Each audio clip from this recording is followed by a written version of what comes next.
150 years ago, the King of France had this obelisk brought from Egypt to grace the heart of Paris. 3,000 years earlier, it had been dedicated to the great pharaoh Ramses II with these words: "So long as heaven exists, your monument shall exist, and your name shall endure like the heaven." Through the 30 centuries that the pharaohs ruled Egypt, the people of the Nile created the most glorious monuments the world has ever seen. Among them, the largest place of worship in the ancient world.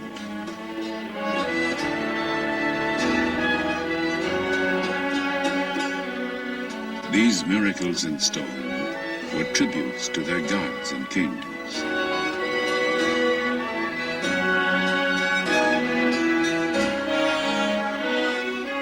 They believed that man, like the sun, could die and be reborn. They constructed elaborate tombs to protect the body and house the soul throughout eternity.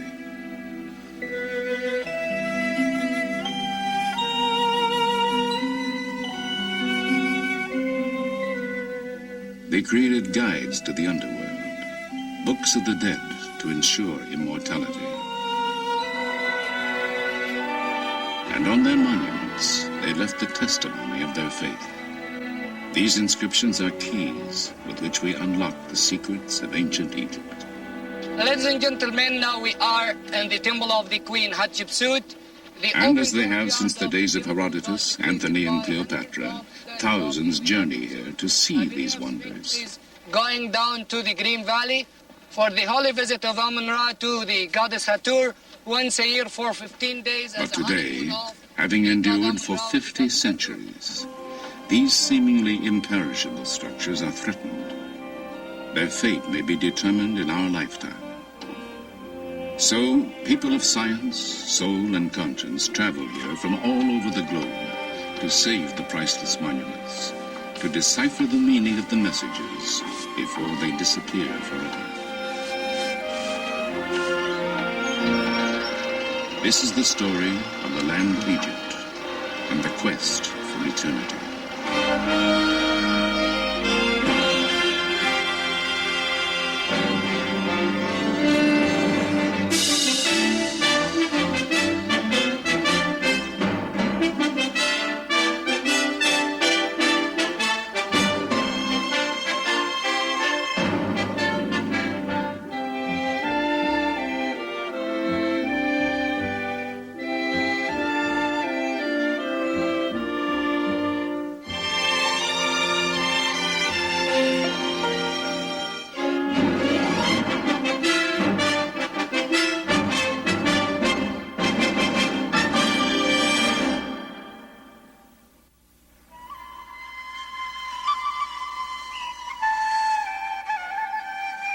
The Nile, flowing through the endless miles of Egypt's desert sands, its precious waters gave birth and breath to one of the greatest civilizations that has ever taken hold on our planet.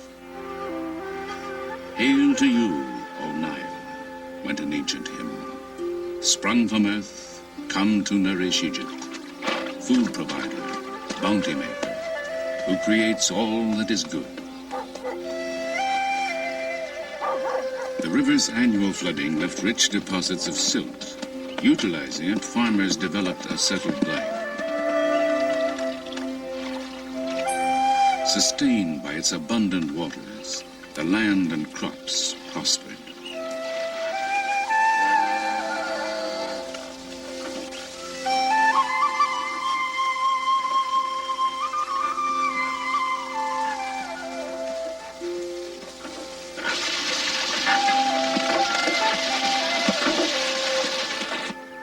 Even mud from the Nile's banks provided the people with material for everything from clay pots to the bricks with which they built their homes.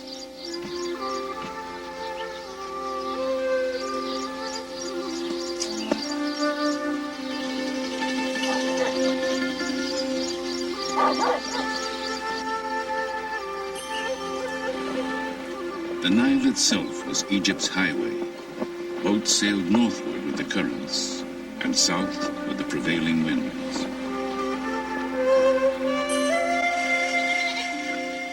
To predict the time when the river would overflow, the ancients developed a calendar. Our own evolved from it.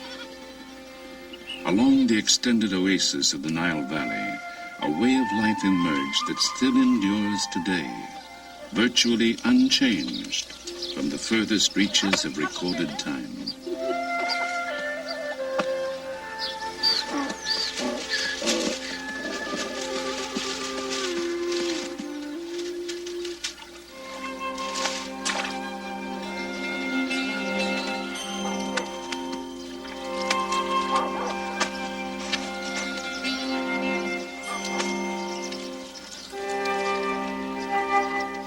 And in the time of the Nile's annual flooding, when the farmers could not till their fields, they built the pyramids, tombs for their pharaohs.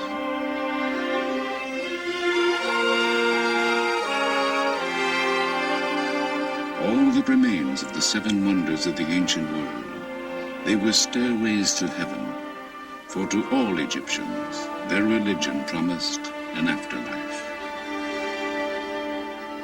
The largest monument ever constructed, the Great Pyramid, contains more than 2 million immense limestone blocks, each weighing over 2 tons.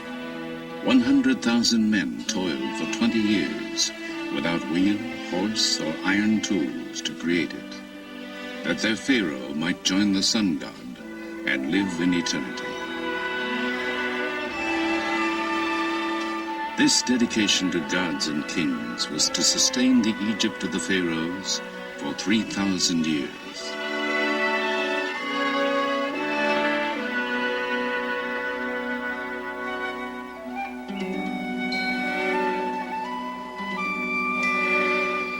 From the beginning, the Nile was the soul of the land.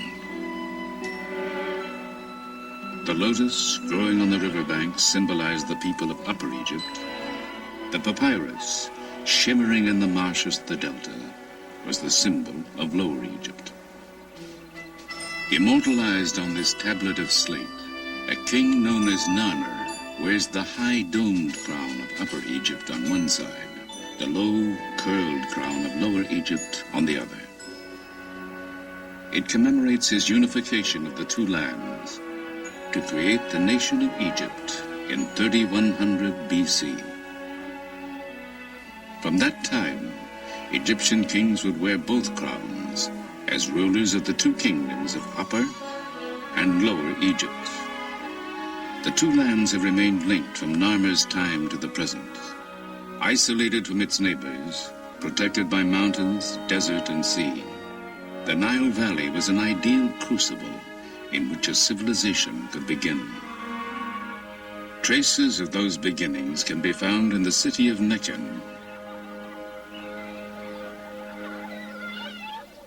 The site, still populated today, holds evidence of habitation stretching back 6,000 years.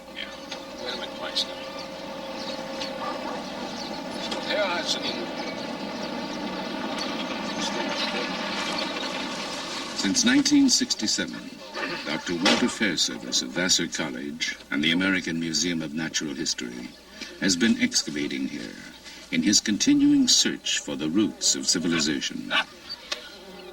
It was here, just 90 years ago, that the Narmer tablet was discovered.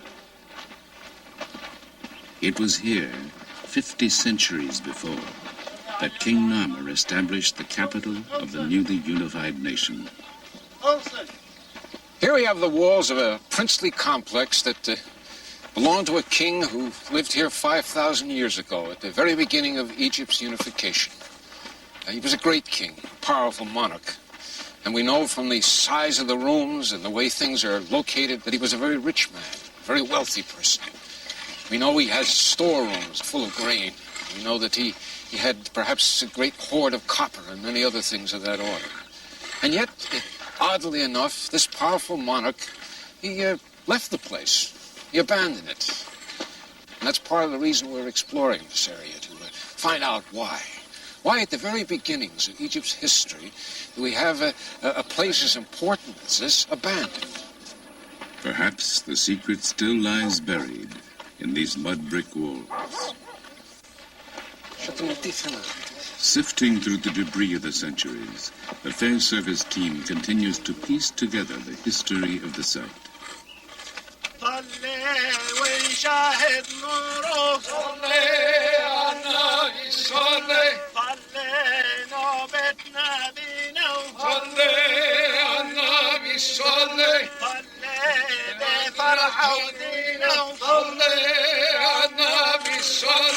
Many threads bind Egyptian prehistory and history, but none is stronger than the belief in immortality.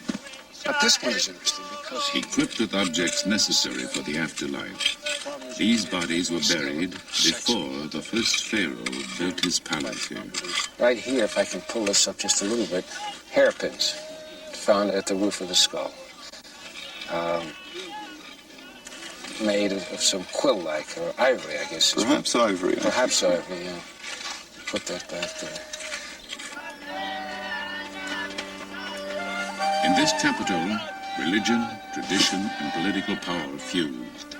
Foundations were laid on which the longest lasting of all ancient civilizations would rise.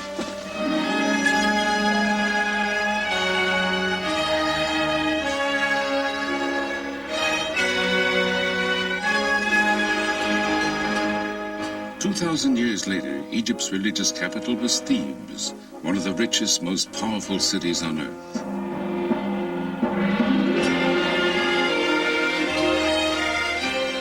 At its heart was the temple of Amun at Karnak, the largest place of worship in the ancient world. As dynasty followed dynasty, the great complex was enlarged and embellished by a succession of pharaohs. Tutankhamun, whose fabulous tomb treasures dazzled the world. A female pharaoh, Hatshepsut, called the first great woman in history. The heretic Akhenaten, first believer in one god. And Ramses II, the greatest builder of all time.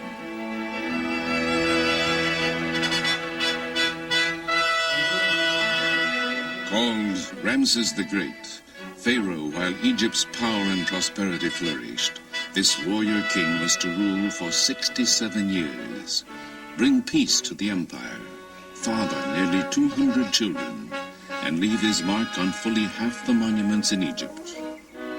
Ramses was only about 20 when his father, Seti I, died in 1290 BC. Seti had ordered his funerary temple built at Abydos. One of Ramses' first acts as pharaoh was to travel there to complete it. To all Egyptians, this was the most sacred city on earth. Here, drawn by some mystical identification with Abydos and the long-dead pharaoh, an extraordinary woman known as Seti was to come 3,000 years later. With a group of fellow Egyptologists, she celebrates her 77th birthday. To you.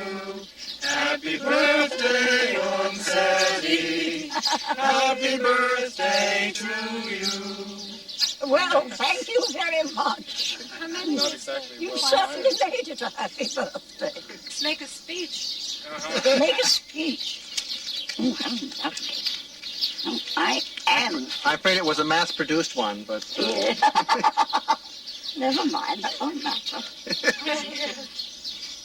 My heart, my mother, my heart, my mother, my heart, whereby I came into being. Do not stand up and witness against me at the judgment. I think that's the text that should be. You got it. Oh, thank you very much. To Seti at her 77th, on her way to 110. Thank you. Let us drink to our dear old friend Ramses II. Born Dorothy Eady in England, she says something called her here from the time she was a child. She came here 50 years ago, married an Egyptian, and had a son whom she named Seti. From then on, she was known as Seti, which means Mother of Seti. She has devoted the last 30 years of her life to the study of Seti I's temple and become an expert on him and Ramses II. Ramses tells that he came to Abydos alone, you see, in the first year of his reign after his father was dead.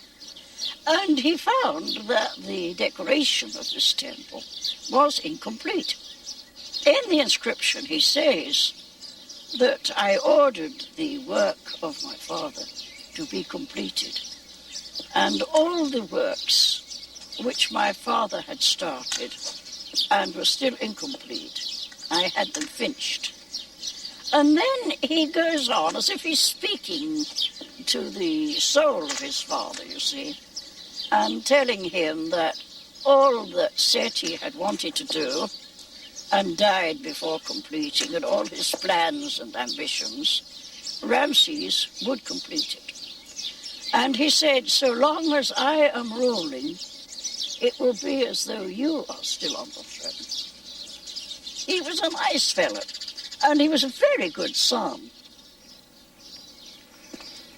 When Seti came here for the Egyptian Department of Antiquities, the temple was in ruins. Its reconstruction became her passion. They confronted me with a pile of fragments of inscribed stone. There were over 2,000. Some were very small, some were very big. My job was to copy the inscriptions on them, catalogue them, and where possible, fit them together.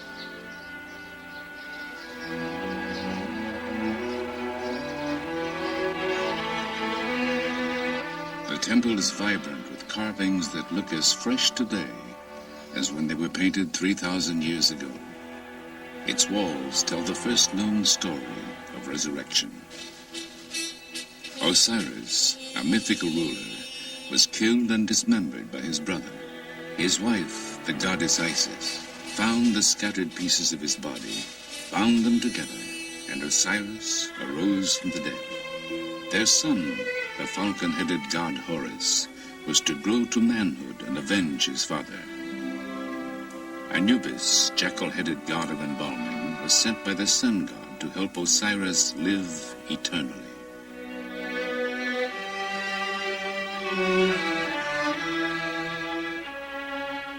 The Egyptians believed that because Osiris died and rose again, they too could achieve immortality. Worshipping Osiris, Seti assures his place in the afterlife. Offering incense, the pharaoh worships before the bark of the sun god, Amun-Re.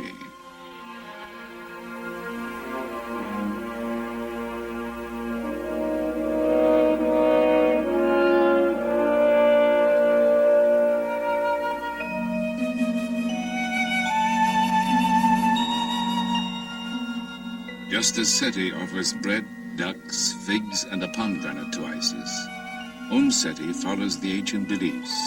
Oh, yes, every year at the great feast, and again on the birthday of the gods Osiris and Isis, I come here with offerings of wine, bread, and incense.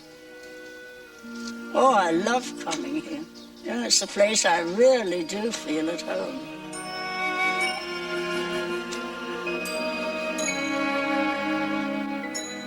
Three days after this filming was completed, Seti died. She was buried in Abydos, Egyptian city of resurrection.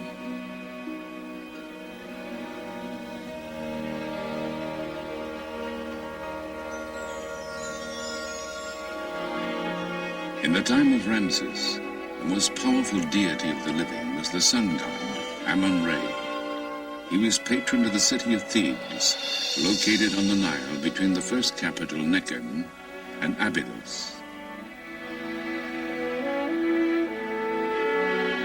On the east bank, where the sun rises, were temples dedicated to the sun god, Karnak and Luxor. On the west bank, where the sun buries itself each day, was a complex of tombs where royalty was buried, the Valley of the Kings and the Valley of the Queens.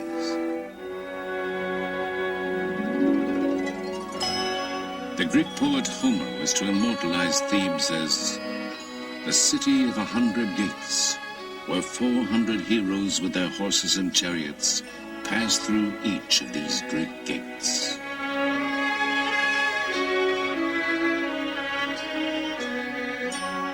While Ramses reigned, Thebes was splendid. He ordered beautiful additions made to Luxor Temple, gigantic statues, obelisks, and courts dedicated to the glory of Amun-Re.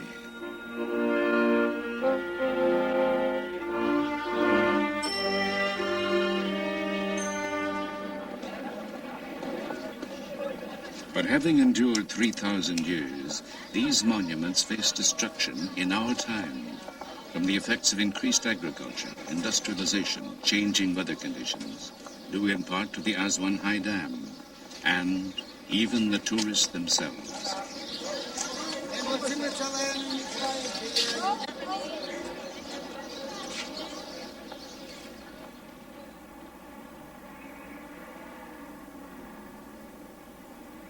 In 1924, in response to the impending crisis, the Oriental Institute at the University of Chicago established a permanent headquarters in Egypt. Called Chicago House, it was founded by Dr. James Henry Breasted, father of American Egyptology, who envisioned making a record of all the endangered monuments of ancient Egypt. Today, Chicago House is under the direction of Dr. Lanny Bell. The scholars of Chicago House have undertaken a monumental labor called the Epigraphic Survey.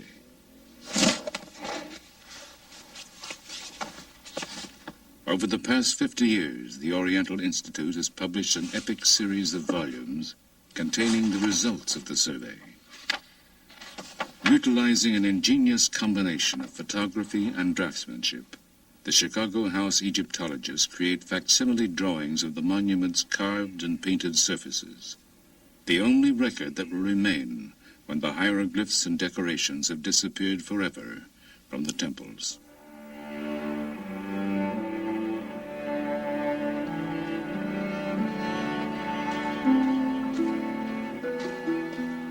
As Pharaoh succeeded Pharaoh, it was common practice for them to alter temples, taking credit for the work of their predecessors. By interpreting successive decorations, the Chicago House team is decoding the history of Luxor Temple. صباح الخير. صباح الخير بيبي. ازيكم؟ دكتور. كويسين؟ الحمد لله. سلامات. As the glory of pharaonic Egypt faded, people built houses inside the temple. Their debris buried much of it for 2,000 years. When excavation started 100 years ago, the stone walls were suddenly exposed to the air. Since then, salts leaching out of the stone combine with moisture in the air, creating crystals that slough off, taking the images with them. The salt on the walls makes our work urgent. The reliefs are being dissolved, so that within a period of 200 years, the temple will still stand, but all of the decorated surface will have flaked off. When they are gone, we want there to be a record as accurate as humanly possible of the decoration, so that scholars will be able to consult our drawings and be sure that the reliability is such that any questions they have about the decoration will be answered in our volumes.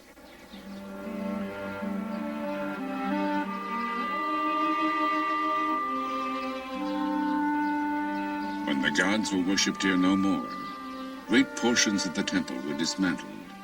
Large blocks were broken into smaller pieces for reuse as building material. Thousands of them have been collected over a 30-year period. Chicago House is conducting a systematic search of the fragments to reconstruct a section called the Lost Colonnade.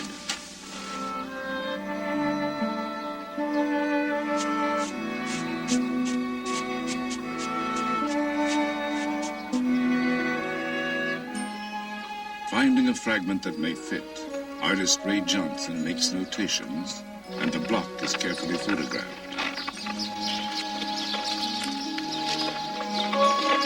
Kan du ha greie?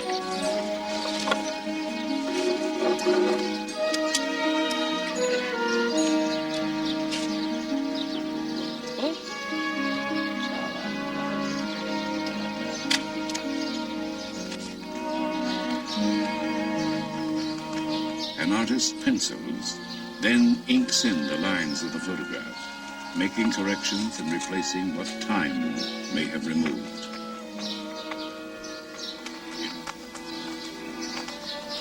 Then the artist fits the photograph into his rendering of the wall. Only the areas within the inked lines have actually been found. But from the salvaged fragments, it is sometimes possible to reconstruct the entire design created by the original artist 3,000 years ago.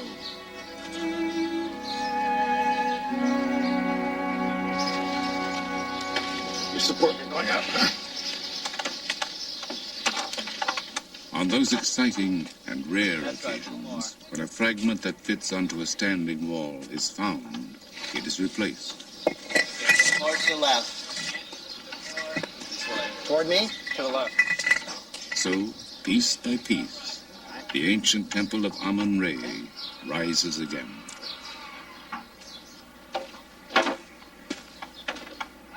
The investigations at Chicago House have revealed that the colonnade of Luxor Temple is the major standing monument of Tutankhamun.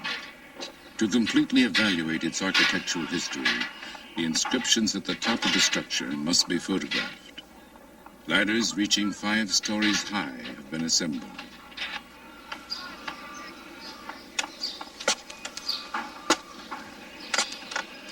This is the first time in 50 years that anyone has attempted the ascent.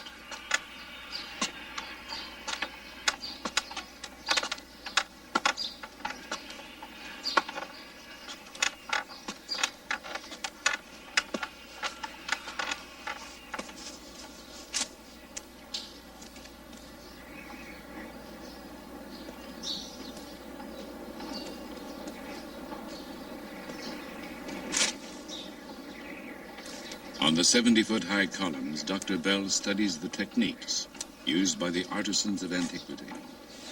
Here they inserted wooden blocks to stabilize the structure as they fitted it together.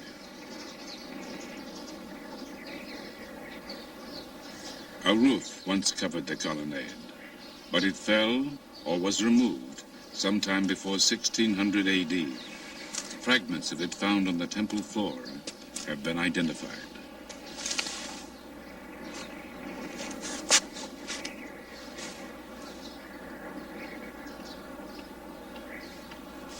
In assessing the temple's past, Dr. Bell's thoughts inevitably turn to its future. Paradoxically, the vibrations caused by the endless footsteps of the tourists who visit each year, even the carbon dioxide they exhale, are eroding the irreplaceable treasures they come to enjoy.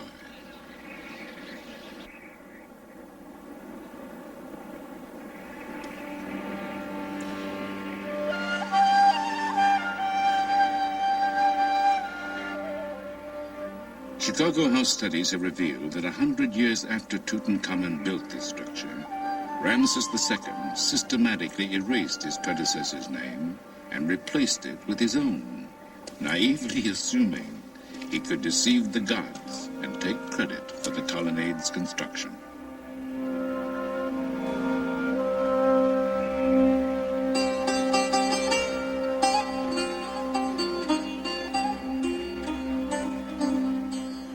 Ramses also added to the majesty of Luxor Temple. He built a massive entrance, the horizon from which the sun god goes forth. From reliefs we can reconstruct a dazzling annual festival, the Feast of Opet.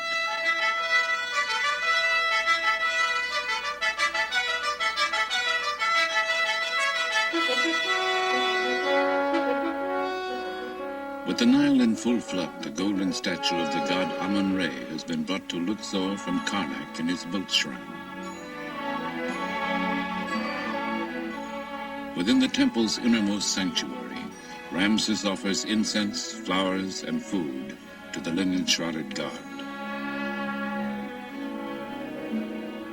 The sacrifices and ceremonies concluded, priests lead the procession out of the temple, purifying the way before them.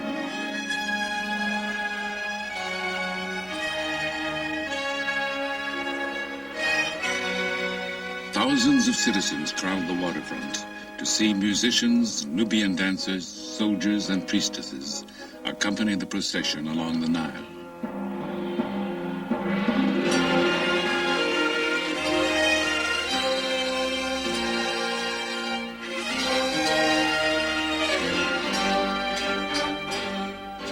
The shrine of the god is placed on its sacred bark, and in great ceremony, priests, god, and pharaoh are towed back to Karnak Temple.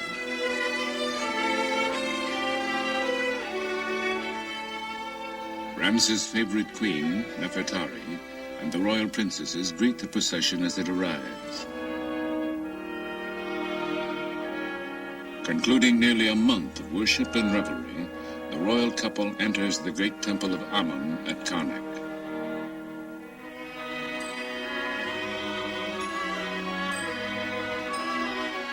Within the sacred precincts of the temple, the shrine carrying the golden statue of the god is hidden from public view until the next year.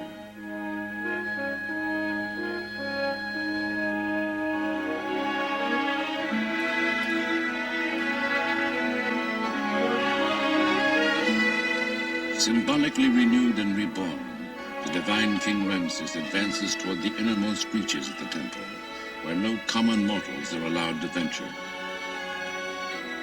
Begun by his father, Seti I, this awesome hall was completed by Ramses. A soaring forest of stone, it is created of 134 pillars, some of them 80 feet high.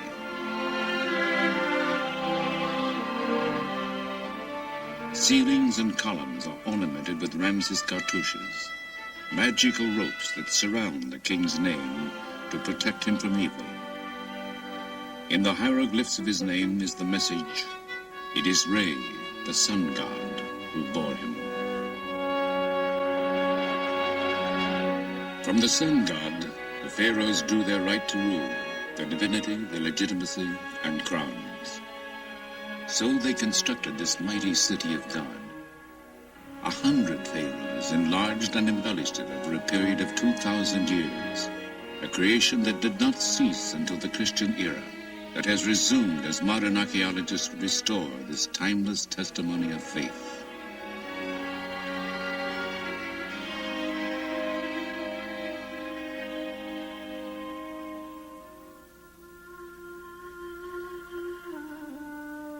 Across the Nile stretches the land of the dead. Here, in mystical imitation of the setting sun, the bodies of the deceased were laid to rest, that they might rise again as the sun did each day.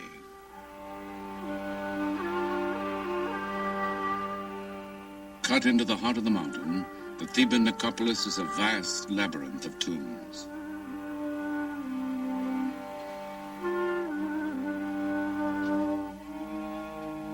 Here, Ramses' architects built his splendid mortuary temple, the Ramesseum. In its forecourt lie huge fragments of his colossal statue, 1,000 tons of granite that once rose 57 feet in height, that inspired Shelley's sonnet, Ozymandias, in which he called the pharaoh King of Kings.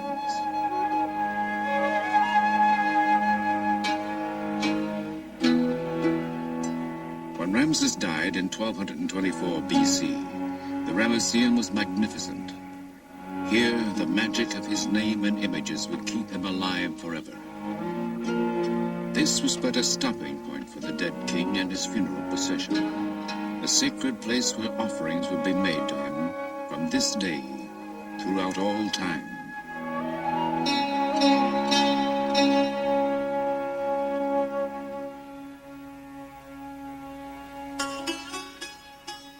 Though mourners wept, they knew that if properly provided for, one could live forever. So they carried with them everything the dead might need for the voyage through eternity. For a king, there would be boats in which he could sail endlessly on the Nile.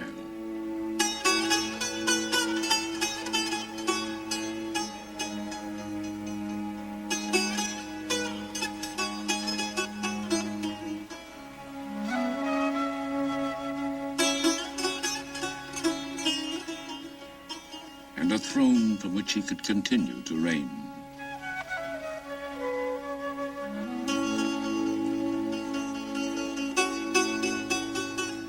Even magical figures will be provided to do his bidding in the afterlife.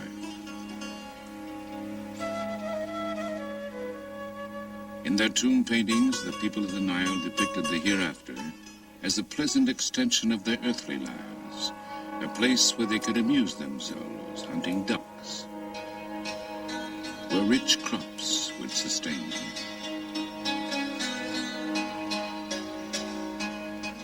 The deceased carried with them books of the dead.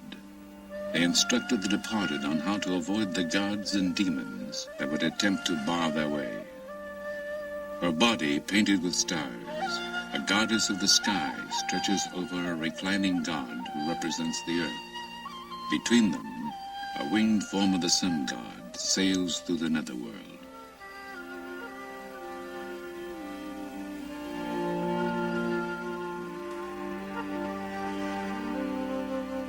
The divine ibis-headed scribe Thoth makes notes as the deeds of the deceased are weighed on the scale of justice. In an address to the gods, the departed will assert his innocence. I am pure of mouth and hands, without sin, without guilt, without evil.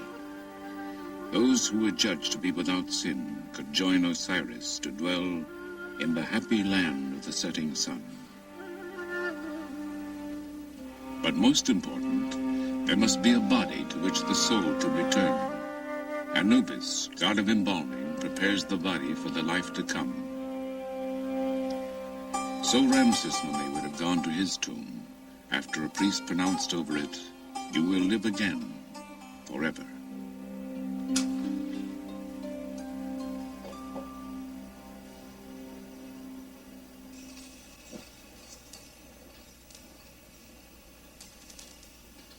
The tomb of Ramses II. In a state of dangerous disrepair, its access is forbidden to almost everyone. But a team headed by Dr. Kent Weeks of the University of California at Berkeley has recently mapped it.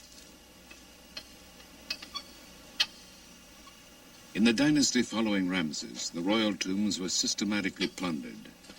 As a last resort, priests collected the surviving royal mummies and hid them. In 1871, a grave robber found Ramses II where he had lain undisturbed for 3,000 years. Reclaimed by the Egyptian government, the mummy of Ramses now reposes in the Cairo Museum, far from the Valley of the Kings.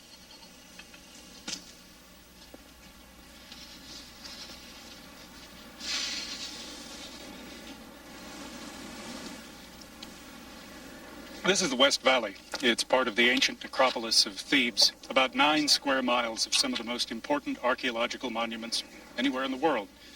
Valley of the Queens, Valley of the Kings, Tutankhamun's tomb, they're all here. But in spite of several centuries of interest in this area, there still does not exist a detailed archaeological map of what it contains.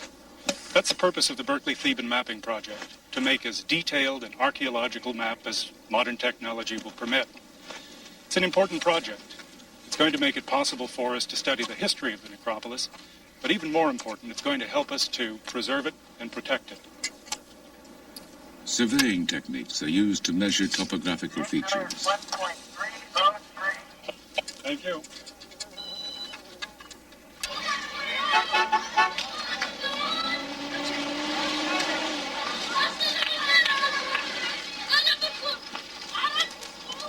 At headquarters in a village below the necropolis, the team reviews its findings. Okay. Can you see Q2 there above the temple at Deir Medina? Aerial photographs are used to plan tomb mapping for the next day in the Valley of the Queens. Right above the temple. Yeah, right there. Okay, that's the first point we'll occupy tomorrow morning. When surface measurements are combined with plans of the tombs, they will create new and revolutionary three-dimensional maps. These will make it easier to find correlations between the geography and the locations of the known tombs, and perhaps enable scientists to find tombs still undiscovered. Let's drop everything here, Dave, and then we can send it on down. Why don't you and Johnny go on down? We'll start passing stuff to you. Dave, why don't you choose what we have to take down, and we'll leave the rest up here. All right. I'll get the lantern. Not you. Me.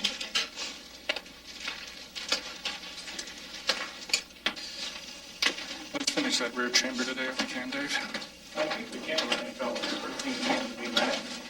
Looks like a steep set of stairs. Yeah, watch your step, people. It is, everybody. I got it? Okay. Get up, baby.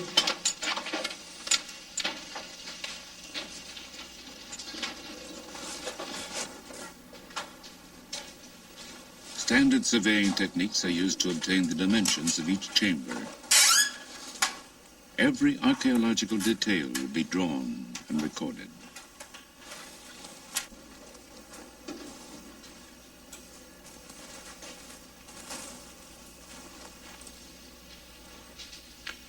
I think that's about it, Kath. Did you get those problems in the back chamber? It was customary to place the tombs of royal children in the Valley of the Queens.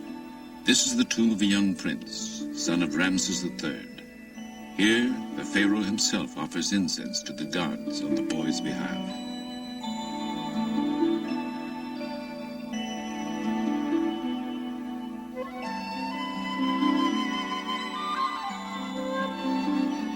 In these touching scenes, the pharaoh leads his 9-year-old son into the presence of the divinities of the underworld. Carrying the feather of truth, the boy obediently follows his father.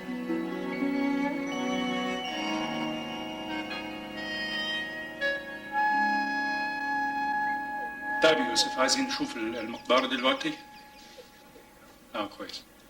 It is believed the ancient sculptors and painters lit the interiors of tombs and temples with polished metal reflectors used as mirrors.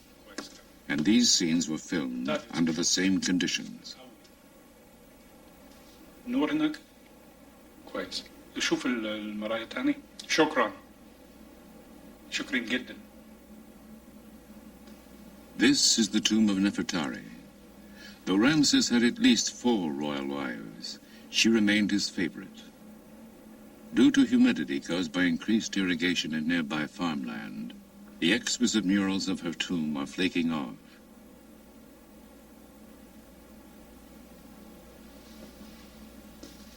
Unless scientists can halt the deterioration, these may be the last moments of what was imagined as the endless ages in which Nefertari would live on these walls. This was the woman with whom Ramses believed he would go through eternity, to whom these words were written.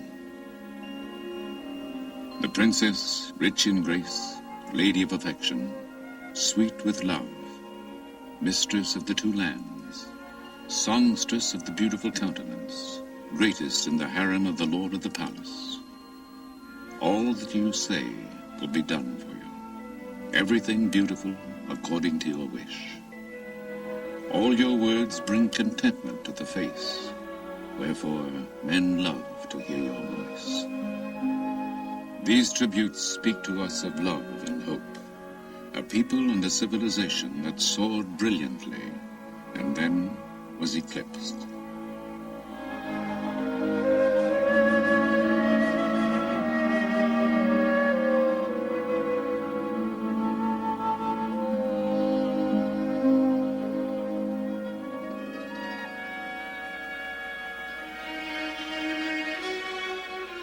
Here at the Temple of Isis, built on an island in the Nile, the religion of ancient Egypt had its last stronghold.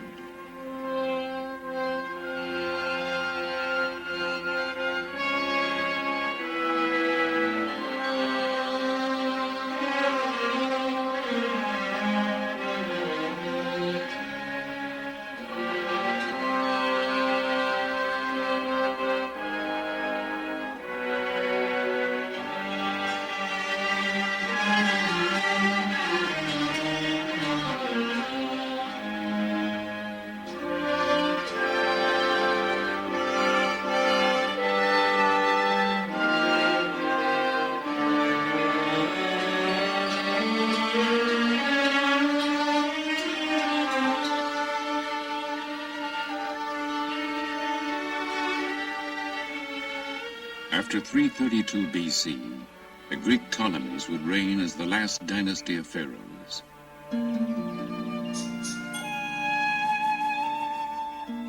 Embracing the Egyptian religion, they built this temple dedicated to the worship of Isis, divine symbol of motherhood, her husband Osiris, and their son Horus.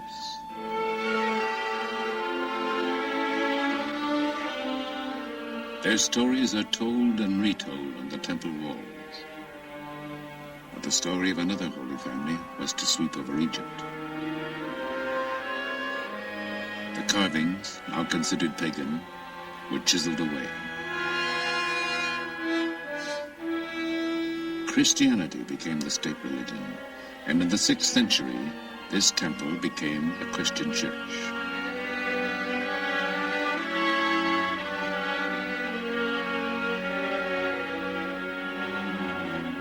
The meaning of the hieroglyphs would be forgotten, the ancient rites forbidden. For 12 centuries, the story of Egypt's ancient civilization would be lost.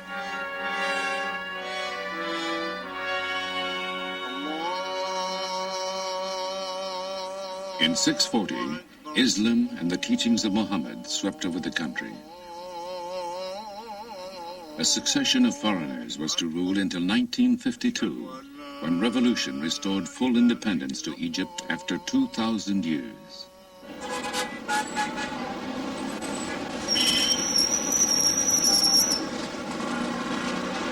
Cairo is the African continent's largest city. Vexed by 20th century problems of explosive growth, pollution, economic and political difficulties, Cairo, like Egypt itself, survives through the resilience, humor, and vigor of its people.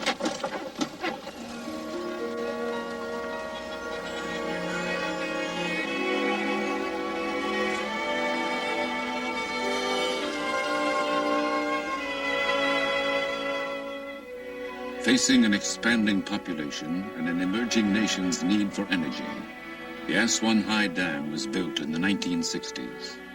With 17 times the material contained in the Great Pyramid, the dam is a monument to the new nationalism and what some would call the 20th century religion, technology.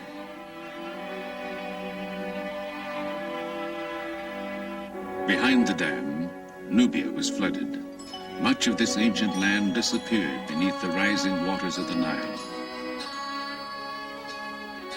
And at Abu Simbel, a magnificent temple hewn from a sandstone monolith, the newly forming lake licked at the feet of these colossal images of Ramses II. A concerned world realized that the temple would soon be engulfed. How could it, and the temple of Nefertari, which flanked it, be saved?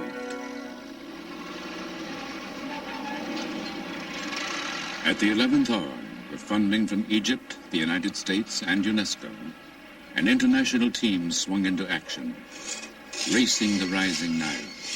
Slab by slab, in cuts no more than 1/4 of an inch thick, the temple was dismantled. The work continued night and day as workmen cut 190 feet down through the cliff.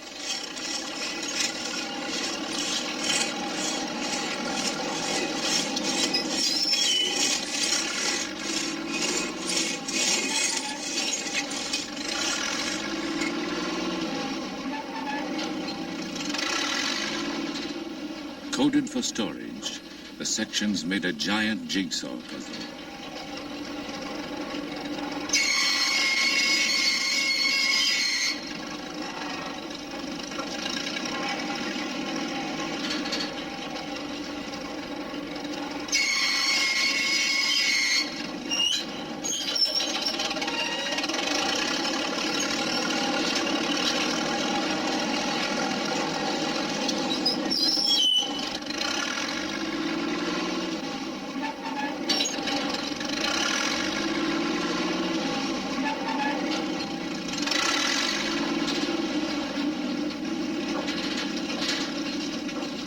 Moved up 200 feet beyond the reach of the Nile, the temple was reassembled.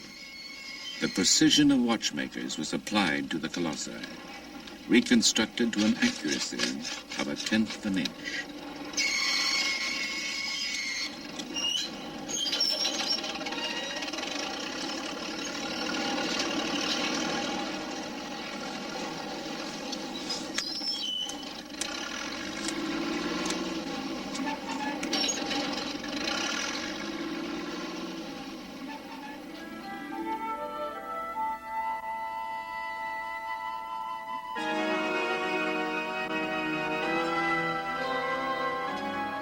Ramses' temple was designed by ancient priest astronomers so that the sun would penetrate deep within to bless a figure of the pharaoh on the jubilee that celebrated 30 years of his reign. In our time, engineers have resituated the temple so that the sun still streams in on the pharaoh on each anniversary of that day, 3,200 years ago.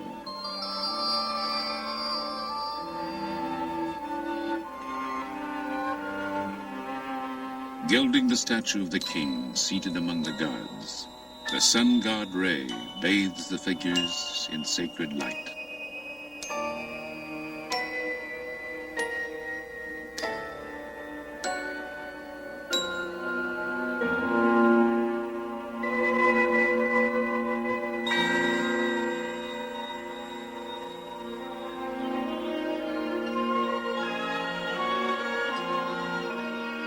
Why have people come here since the days of ancient Greece and Rome?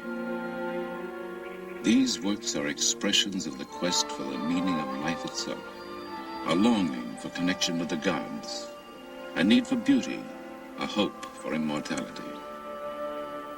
They are worth knowing and worth saving because the record of the past tells us something of ourselves and hints of our future. Here, Egyptians and travelers alike raise their eyes to Ramses, speak of him, remember him as a leader who signed the world's first major peace treaty. It reads, "Beginning with this day, in order to bring about good peace and good brotherhood between us forever, he is in peace with me, and I am in brotherhood with him, and I am in peace with him forever." In the religion of the ancient Egyptians, to speak of the dead is to make them live again. For Ramses, the quest for eternity has been fulfilled.